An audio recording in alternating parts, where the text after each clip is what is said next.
एक समय की बात है। कुछ शिष्य साधु महाराज जी के पास बैठकर विद्या ग्रहण कर रहे थे। तभी उन शिष्यों में से एक शिष्य उठा, साधु महाराज से पूछने लगा, हमारे जीवन में हमें कौन सा काम करना चाहिए जिससे हमारा जीवन सफल हो सके।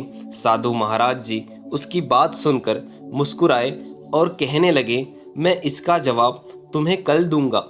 जब सुबह हुई, साधु महाराज जी अपने शिष्यों को लेकर एक गांव में जा रहे थे। साधु महाराज जी ने अपने शिष्यों से कहा, तुम्हें घर घर जाकर भिक्षा मांगनी चाहिए। जब भिक्षा मिल जाए तो तुम उसे मेरे पास लेकर उस पेड़ के नीचे उपस्थित हो जाना। सभी शिष्य भिक्षा मांगने के लिए गांव में निकल गए।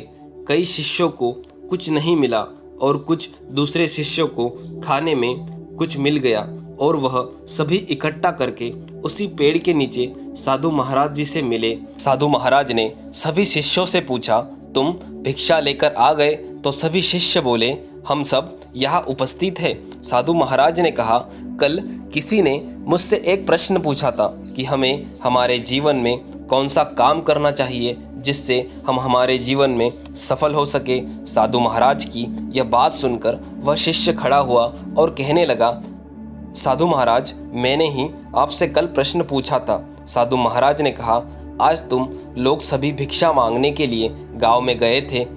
किसी ने अपने मन से भिक्षा दी होगी तो किसी ने अपने मन से भिक्षा नहीं दी होगी। यह बात तुम सभी लोग जानते हो।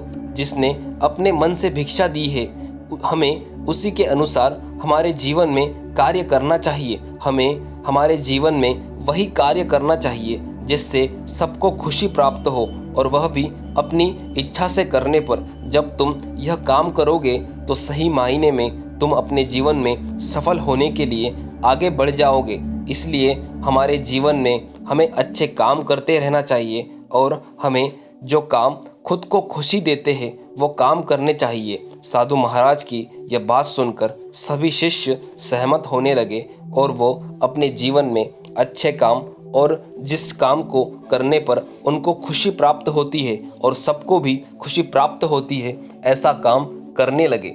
दोस्तों, इस कहानी से हमें यह सीख मिलती है, हमारे जीवन में यदि हमें सफल होना है तो हमें वो काम करने पड़ेंगे जिससे सबको और उसको खुशी मिलती हो।